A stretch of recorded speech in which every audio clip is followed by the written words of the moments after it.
Olá, eu sou Natália Cuminali e começa agora mais um episódio do podcast Futuro da Saúde.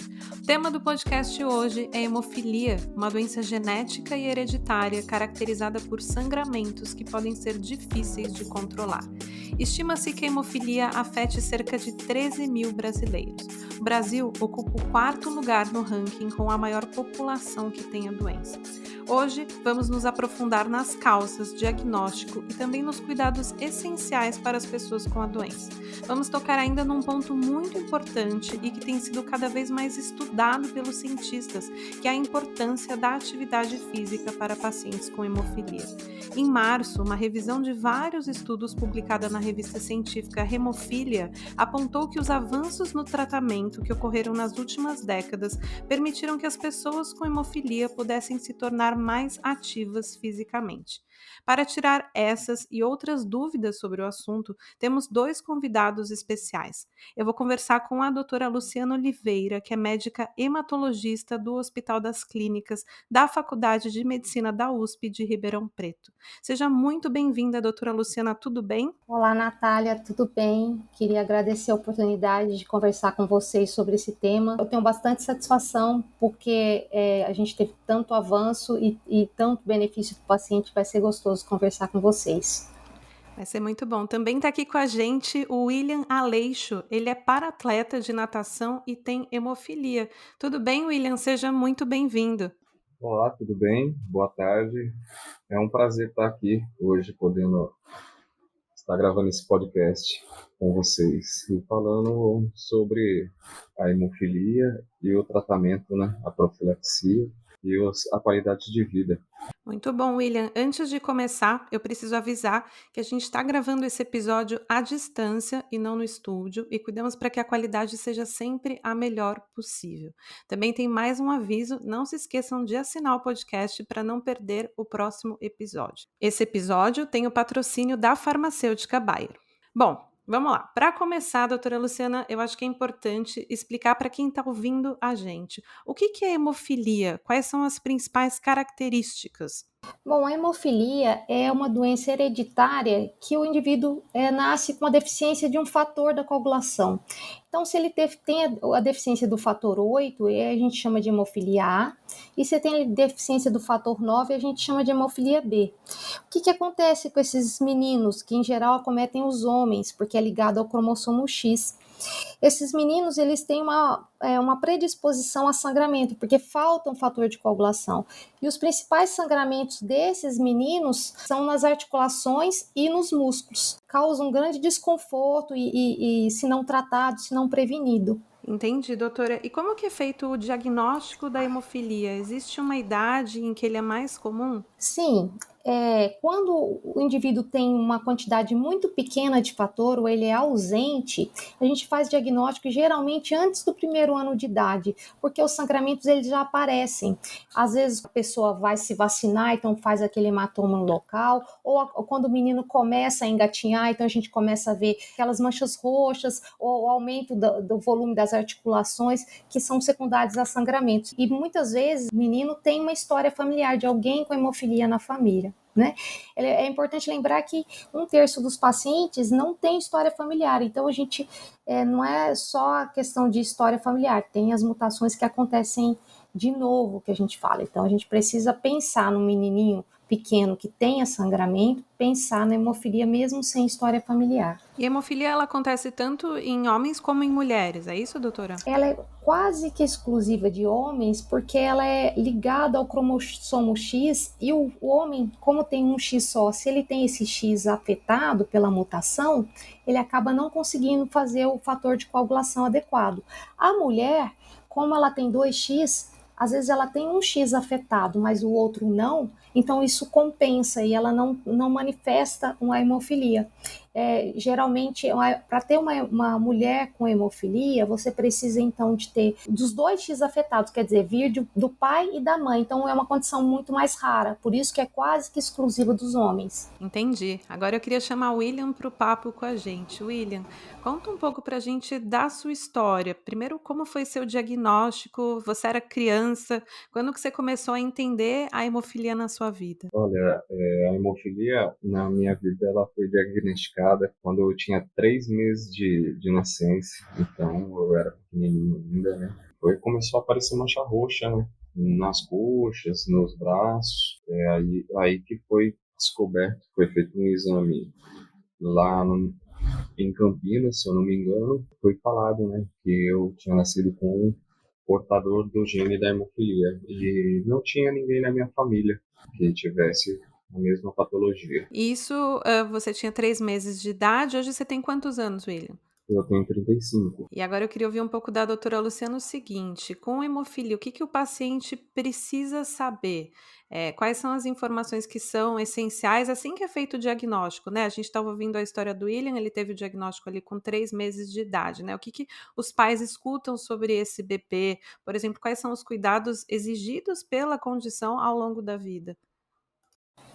Então, quando a gente faz o diagnóstico, é muito importante a gente entender assim quanto de fator que ainda resta ou que aquela pessoa produz.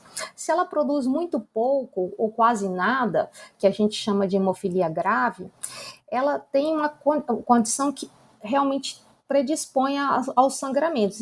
Então, a gente precisa orientar esses pais quanto à necessidade de fazer um tratamento para prevenir esses sangramentos. Ou seja, em que consiste esse tratamento? Consiste em dar para aquele paciente aquele fator que está faltando. Então, se tem hemofilia A, por exemplo, a gente vai dar o fator 8 para ele, para prevenir que ele tenha algum sangramento. E isso faz toda a diferença na saúde desse menino, no desenvolvimento dele, na liberdade que ele tem de fazer as práticas esportivas, que eu acho que é uma coisa que a gente pode conversar aqui, que vai ser muito interessante. Com certeza, a gente vai conversar sobre isso sim. Antes eu queria perguntar para o William se ele lembra, né, um pouco, claro, depois que ele cresceu um pouquinho, quais dúvidas e medos que ele tinha em relação à hemofilia quando recebeu o diagnóstico, né? E hoje eu queria também saber, William, como que é a sua rotina com a doença. Eu fui entender a minha hemofilia, eu acho que 10 anos, 12, mas eu fui uma criança muito arteira, né? Então, para minha mãe foi difícil bastante segurar eu. Foi muito difícil, porque eu não parava, né? Mesmo que eu entendesse que eu tinha um problema, que eu fosse brincar, eu não podia fazer isso ou fazer aquilo, sabe? Era difícil, né? E não tinha como falar não para uma criança e mesmo que ela falasse eu ia. Então eu dei bastante trabalho assim na parte de vários sangramentos, várias artroses. E aí você começou a entender que talvez você precisasse ficar um pouquinho mais quieto, foi isso? Eu comecei a entender um pouco mais na escola, né? Na época de escola, assim, um pouco depois dos 12 a 14 anos, que eu vi que ou eu parava, né, de ser bagunceiro, ser arteiro, e manter certinho, ou eu ia acabar se prejudicando, né? Entendi. Doutora Luciana, quer acrescentar?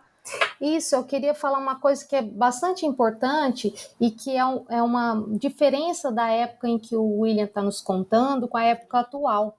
Quando ele fez o diagnóstico, a gente não tinha esse tratamento disponível para prevenir os sangramentos. Então, isso limitava muito a vida da pessoa, porque a criança não podia se exercitar ou fazer uma atividade um pouco mais intensa, porque ela sangrava.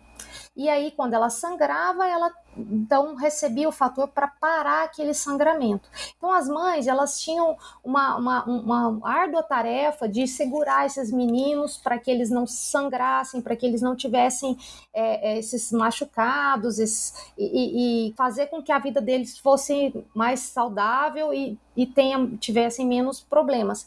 Atualmente, isso mudou muito e melhorou bastante. O William vai poder contar para a gente também em relação à vida dele. Mas os meninos agora, eles já fazem o diagnóstico e começam o tratamento para prevenção. Então, eles são muito mais livres para fazer as atividades diárias, para fazer a sua prática esportiva, para ter uma vida e uma qualidade de vida muito semelhante do que a população normal. Isso aconteceu no Brasil a partir de 2011 e 2012. Então, a partir dessa época, os meninos novos, com os novos diagnósticos, e aquelas pessoas que já tinham o diagnóstico no passado, conseguiram fazer esse tratamento que mudou assim, muito radicalmente a qualidade de vida desses pacientes. Eu acho que até é interessante o William comentar como foi para ele a profilaxia. Conta pra gente, William.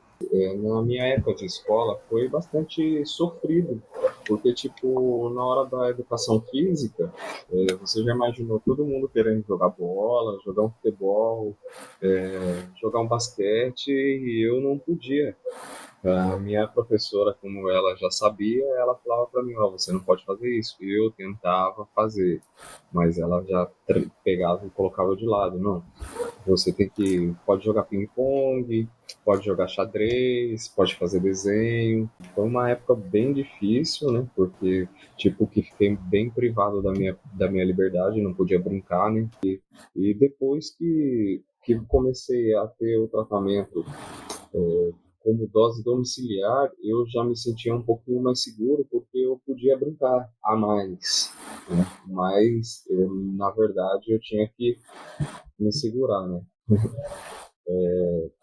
Aí, com a minha evolução, eu comecei a fazer o tratamento profilático, que foi de 2 vezes na semana. Essa me dava um pouco mais de liberdade. Eu podia fazer outras coisas que eu tinha medo por não ter o tratamento em casa, né? Perfeito, William. E aí eu queria chamar a doutora Luciana para a gente comentar o que eu falei na abertura, né? Eu falei sobre esse crescente interesse da ciência em investigar e orientar os pacientes com hemofilia à prática de exercícios. A gente sabe que a atividade física está relacionada a uma série de benefícios, reduz o risco de desenvolvimento de doença cardiovascular, de câncer, diabetes, obesidade.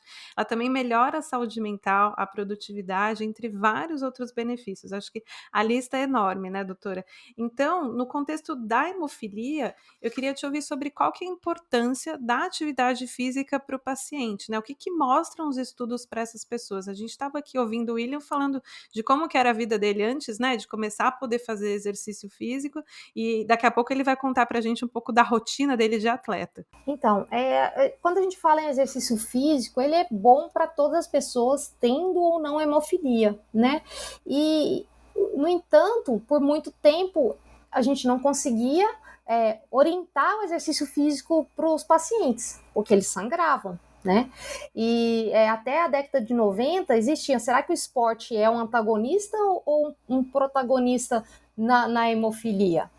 E a partir do momento em que a gente conseguiu fazer esse tratamento, quer dizer, essa prevenção que a gente chama profilaxia, dar o fator de coagulação para o paciente, a gente conseguiu fazer com que ele fizesse os exercícios, e isso é extremamente importante para diminuir risco cardiovascular, assim como em outras pessoas, para inserção social, para a qualidade de vida desse paciente, para autonomia, para liberdade. Então, isso mudou radicalmente a vida desses pacientes quando a gente conseguiu fazer isso. E a gente consegue promover exercício físico nesses pacientes e incentivar o exercício físico com segurança atualmente. A gente vai chegar lá, doutora. Agora eu queria ouvir do William essa questão de ser paratleta de natação e ter hemofilia, né? Primeiro, como começou a sua trajetória no esporte? Você conversou com um médico antes? Como que vocês alinharam essa questão de praticar esse esporte de alto nível? Eu nunca busquei ser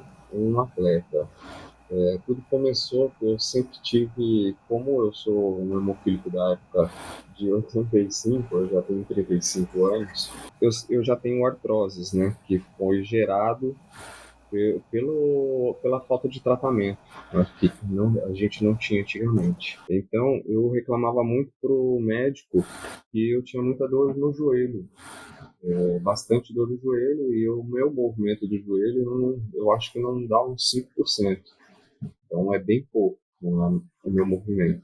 Então ele pediu para mim que eu fizesse alguma atividade física na água, que é de baixo impacto, para mim poder ganhar massa muscular nas coxas, na perna, para que eu pudesse estar fazendo a cirurgia, né, de prótese. E foi ali que eu comecei a fazer, né, uma hidro e comecei a sentir um pouco mais do fortalecimento e tal. E o rapaz da hidro me indicou que eu estivesse fazendo a natação, que seria melhor, né, do que a hidro. Eu comecei a fazer a hidro, comecei depois a natação e comecei a ter casos de sangramento de joelho e cotovelo. Nessa época eu tomava profilaxia durante 2 vezes na semana. Eu tive conversando daí com a minha médica e falando para ela, relatando que estava havendo sangramentos em dias alternados da semana, mesmo eu treinando só 2 vezes na semana. Aí a gente se programou, foi feito um exame e ela aumentou de 2 vezes o meu sistema profilático para 3 vezes na semana. Foi aonde eu consegui estar evoluindo no meu nível. Tipo, eu não tinha mais sangramentos. Era dificilmente eu ia ter algum tipo de sangramento.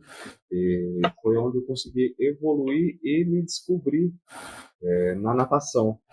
E a gente teve aqui um campeonatinho intermunicipal, e nesse campeonato foi o primeiro campeonatinho meu, e eu ganhei a medalhinha de terceiro lugar. Foi aí que eu me descobri como um para-atleta e como atleta, né? Muito legal, William. Como que é a sua rotina hoje? Você pratica natação com qual frequência, mais ou menos? Hoje mesmo a gente não está praticando por causa da pandemia, né? Ah, sem dúvida, fora do contexto da pandemia, né? Acho que isso é importante marcar aqui. Aí eu treinava 3 vezes na semana, eu treinava natação e era segunda, quarta e sexta. E até o meu tratamento da profilaxia também era na segunda, na quarta e na sexta. E de terça e quinta eu fazia academia, eu fazia atividade física, mas sempre respeitando o limite do meu corpo. Se eu treinasse, tipo, na quarta-feira natação e na quinta-feira eu tivesse alguma dor articular, eu já não fazia academia.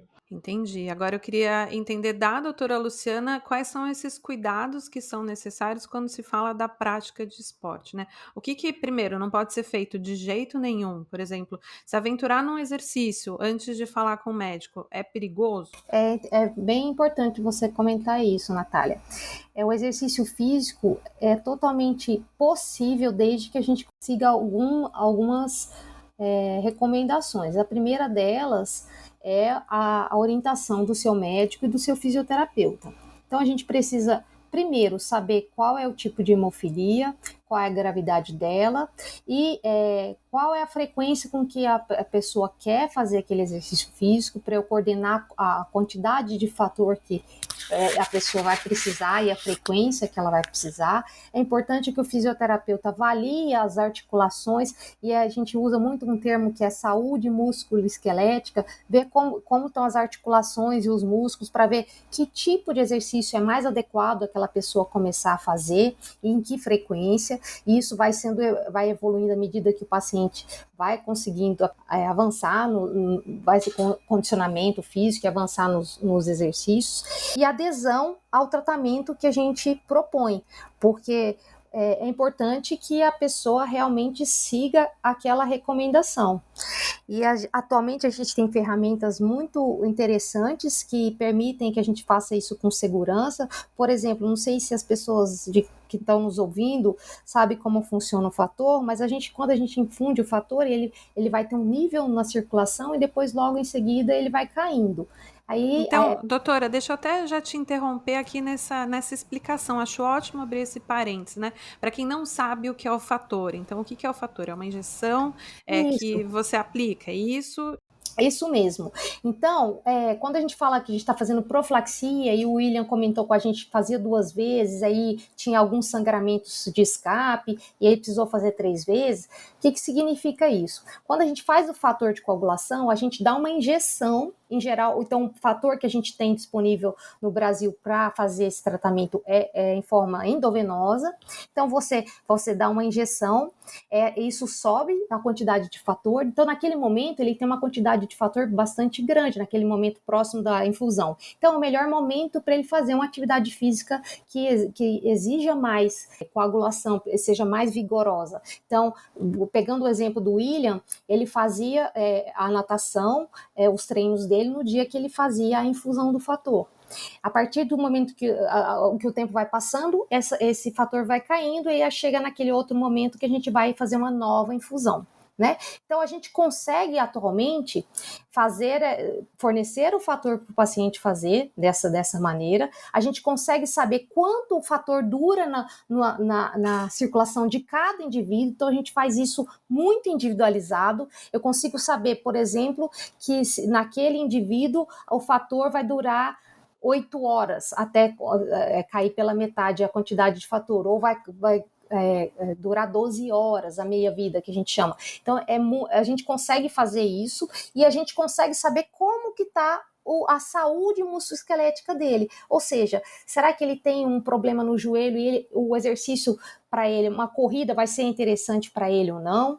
Será que ele precisa começar com uma natação? Ou ele pode, por exemplo, fazer uma bicicleta? Então, tudo isso a gente já consegue fazer desde que a gente tenha uma cooperação entre o paciente e a equipe que está assistindo ele. E essa combinação ela é muito, muito benéfica e muito importante para o sucesso. E eu quero dizer assim, com convicção de que a gente tem sucesso e a gente consegue fazer com que os pacientes pratiquem seus esportes e tenham uma evolução aí saudável na prática esportiva. Excelente. Então, essa interação com o médico é muito importante, né? Como que faz, então, para determinar qual o tipo de atividade mais segura para cada paciente? Por exemplo, o histórico de sangramento do paciente, a frequência em que ele ocorre são pontos determinantes?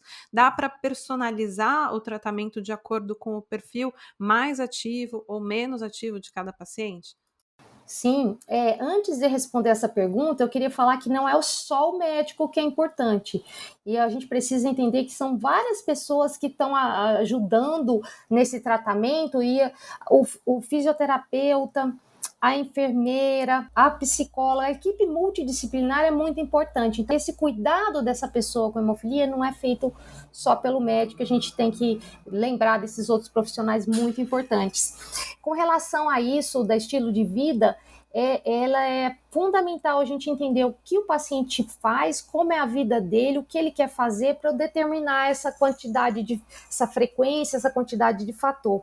E eu consigo saber, existe uma classificação de exercícios que eu sei se aquele exercício é mais ou menos risco de sangramento. Então, se eu preciso com uma cobertura de coagulação, de fator de coagulação maior ou menor naquele tempo. Tem uma classificação que a gente usa muito para saber o risco de sangramento, que é uma classificação feita pelo National Hemophilia Foundation, que diz assim, aquele exercício físico ele tem baixo risco de sangramento, ele tem moderado, ele tem alto. Então a gente vai definir aquele paciente. É claro que a gente não quer que o paciente faça exercícios de alto risco de sangramento. Porém, se for uma questão que ele queira fazer aquilo e que a gente consiga fazer com que ele faça de uma forma segura, a gente vai orientar o momento certo dele fazer aquele exercício. William, a doutora Luciana estava explicando para a gente o que é o fator, né? Para quem não sabe o que é o fator, ela explicou como funcionava.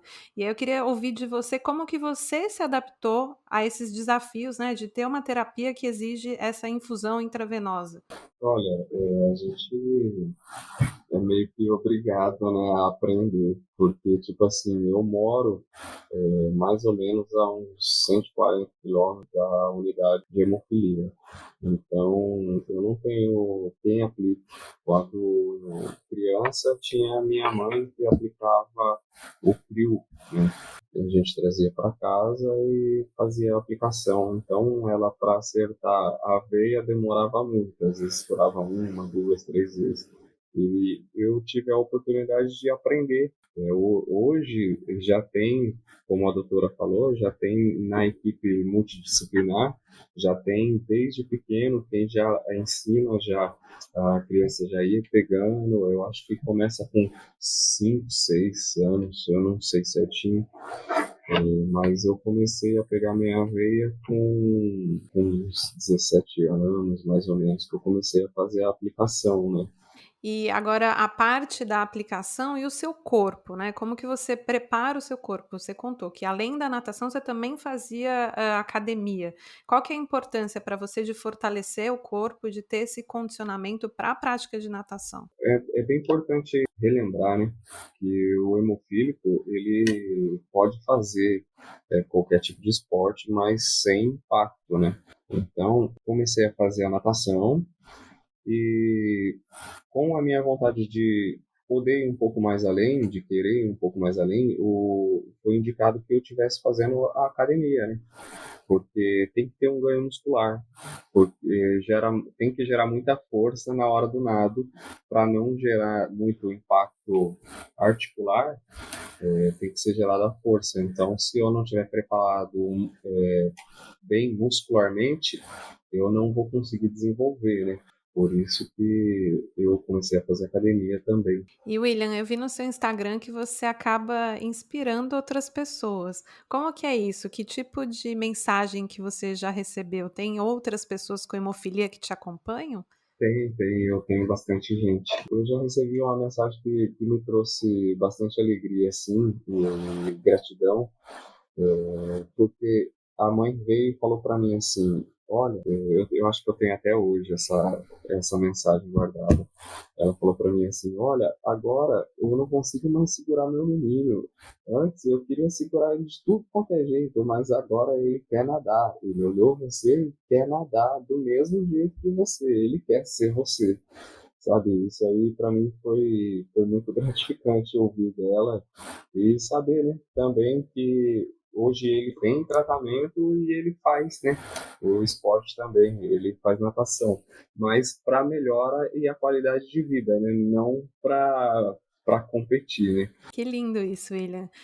Eu queria entrar agora nesse contexto das crianças, doutora Luciana, porque a gente já falou um pouco disso, mas acho que cabe a gente aprofundar um pouco mais, né? Depois do diagnóstico de hemofilia, pode acontecer dos pais desenvolverem uma tendência de superproteção. A gente estava falando até agora das atividades físicas, e a gente sabe que a criança tem todo um processo de desenvolvimento, né? Ela aprende a engatinhar, a andar, depois ela corre um pouco desengonçada, depois que ela entra na escola, até o William contou pra gente, né? É natural querer participar das brincadeiras, dos esportes em grupo. Então, o que fazer no caso de uma criança com hemofilia? Ela pode brincar, ela pode se exercitar? O William acabou de dar o exemplo, né, da mãe que mandou mensagem para ele. Assim, as crianças atualmente, elas têm muito mais liberdade e a gente incentiva que elas tenham uma infância normal, né? E como outras crianças. A gente não pode esquecer, claro, que ela tem essa deficiência, mas a gente consegue trabalhar muito bem com ela quando a gente conseguindo saber que ela está protegida, em que momento que ela está protegida. Então, se a gente avaliar essas crianças que estão em profilaxia primária, quer dizer que a gente chama essa profilaxia primária aquelas criancinhas que começaram desde o início, desde ao diagnóstico, já começaram a usar o fator, elas estão um desenvolvimento igual às outras crianças. Elas participam da escola, participam das atividades, então a gente consegue fazer isso e os pais eles estão mais seguros em deixar que as crianças realmente tenham o desenvolvimento a partir do momento que a gente consegue fazer o tratamento adequado para prevenir essas possíveis complicações que são os sangramentos. Né? Então é legal ver as crianças hoje e até um estudo que me deixou bem feliz quando eu vi, que é um estudo holandês, que avaliou os meninos adolescentes, como eles praticam com hemofilia, quanto eles praticavam de esporte, comparou com a população geral naquela idade. E a mesma porcentagem de pacientes adolescentes que praticam esportes com hemofilia e não hemofilia na Holanda. Quer dizer, a hemofilia não está limitando eles para praticarem esportes e se inserirem nessas atividades. E a maioria dessas pessoas, elas têm as mesmas escolhas de esporte. Por que eu fiquei feliz com isso? Não só pela população holandesa, que mostrou isso, mas porque se a gente olhar o tratamento que é oferecido no Brasil atualmente, ele é muito parecido com o que foi avaliado nesse estudo que é oferecido para os meninos holandeses. Então, quer dizer, a gente tem a mesma condição de dar fornecer esse tipo de tratamento e essa liberdade de prática esportiva como os holandeses aqui no Brasil. E, doutora, agora pensando nos pais de crianças com hemofilia que estão ouvindo a gente, tem alguma dica para dar para eles, assim, como ensinar a criança do que é seguro e do que pode ser perigoso para ela por causa da hemofilia? Eu acho que a conversa e a educação é sempre o melhor caminho. Então, a criança precisa saber o que acontece com ela, precisa saber que ela tem mais chance de sangrar e que aquele fator é importante e orientar, olha, quando você faz o fator, você pode fazer isso, se você for fazer alguma coisa. Olha, não dá para você ficar fazendo ir num pula-pula, por exemplo, sem fazer o fator de coagulação, ou se faz muito tempo que você fez. Então, assim, a criança precisa participar do processo, mas a gente vê que a criança consegue participar do processo, porque ela sempre tem as infusões endovenosas, né? E ela sabe que ela precisa disso, e ela participar da própria administração do fator, como o William falou, uma das maneiras de você inserir a criança nesse contexto aí. Uma coisa bastante importante é que a família tem um contato próximo no sentido de ter acesso à equipe que trata do seu filho. Assim, no caso de acontecer alguma coisa, de uma dúvida, ela ter quem recorrer, perguntar, saber onde vai levar. E muitas vezes a gente resolve isso com uma conversa, às vezes nem precisa de uma avaliação, mas é muito bom essa proximidade dos pais com a equipe que trata aquela pessoa com hemofilia. Muito bom, doutora. E William, agora na sua história, teve algum momento que você pensou em desistir? Ou não teve o estímulo que você gostaria das pessoas que estavam por perto? Olha, já tive vontades de querer mais, mas já tive a vontade de parar também. A gente procura bastante apoiador, né? No esporte paralímpico é bem difícil de conseguir isso. Então, o que me deixou mais assim, né? De querer parar, mas por causa da hemofilia, não. O hemofílico hoje que não faz nenhuma atividade física, ele só tem APD. A gente perde toda a massa muscular, perde o movimento, então eu não posso parar, eu tenho que continuar mesmo que não seja para ter algum lugar um dia no Hall da Fama lá, né, ou ir para Tóquio, sabe, mas o hemofílico tem que praticar esporte, não adianta. Vai ter dia que você vai falar assim, eu não quero, mas se você não estiver bem, não tiver com sangramento, não tiver com dor, vai e treine, que é a melhor coisa que tá fazendo para bem, né, si mesmo. E hoje, olhando para trás, quais foram os benefícios que você enxerga, assim, que você sentiu na sua vida, não só no corpo, né, nessa questão física, mas que você também sentiu na sua vida com a prática de atividade física? Olha, a prática de atividade física me trouxe bastante amigos. Não só da minha cidade, né, que aqui em Caraguatatuba a gente tem uma equipe, são aproximadamente 13 para-atletas, mas de outras cidades também, fiz bastantes amizades, é muito gratificante, várias pessoas conheci outras histórias de outras patologias, pude também estar contando da minha história, porque, tipo, nunca teve um hemofílico competindo. Então, eu chegava lá para fazer a classificação funcional, qual que é a sua deficiência? Aí eu contava a deficiência e a história junto. É muito bom, muito gratificante estar passando para frente. Obrigada, William. A gente, infelizmente, está chegando no fim do nosso episódio. Eu queria agradecer demais vocês pela conversa. Queria abrir espaço para a doutora Luciana se despedir e deixar uma mensagem final para quem está acompanhando a gente, né? O que você diria para quem está nos ouvindo até agora e tem hemofilia, doutora Luciana? Olha, eu diria que é muito bom o que a gente tem hoje para tratar e para cuidar de você que tem hemofilia ou que tem um parente com hemofilia. A vida de uma pessoa com hemofilia atualmente pode ser normal, então eu acredito que a hemofilia hoje é uma deficiência de fator, mas não é uma deficiência física, como algumas no passado se pensava. Então é bastante animador para acalmar as pessoas de que a vida pode ser como a dos outros meninos, dos outros jovens e dos outros adultos, e cada vez está melhorando, e muitas coisas novas de tratamento estão surgindo para melhorar ainda mais a qualidade de vida de vocês. Obrigada, doutora Luciana, por todos os esclarecimentos. Eu também quero agradecer ao William pela participação e também quero pedir para que ele se despeça dos nossos ouvintes e deixe uma mensagem final sobre essa sua jornada, que é super inspiradora. Olha, eu queria agradecer pelo convite. É muito bom estar aqui contando um pouco da minha história. E queria deixar uma mensagem para quem estiver ouvindo. Se você tiver vontade de fazer o esporte, procura o seu médico hematologista, conversa com ele, faz o planejamento certinho, e a tendência é só melhorar. Eu tinha muitas dores no joelho e conseguia, a minha maior vitória, a minha maior conquista foi perder aquela dor que eu tinha todo dia que me acompanhava.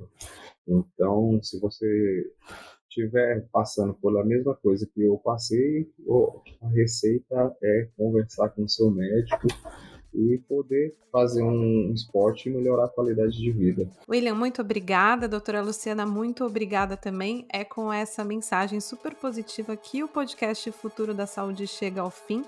Eu agradeço a todos que nos acompanharam até agora. Obrigada também ao Edgar Maciel, que assina a edição de som do episódio. Esse episódio foi patrocinado pela Bayer. Se vocês tiverem mais dúvidas sobre esse tema, podem acessar o site bayer.com.br/pt farmacêuticos/hemofilia. Vocês também podem acompanhar as novidades e as reflexões sobre saúde no site futurodasaude.com.br, no meu Instagram, @natcominali, e não se esqueçam de assinar o podcast para não perder o próximo episódio. Até a próxima!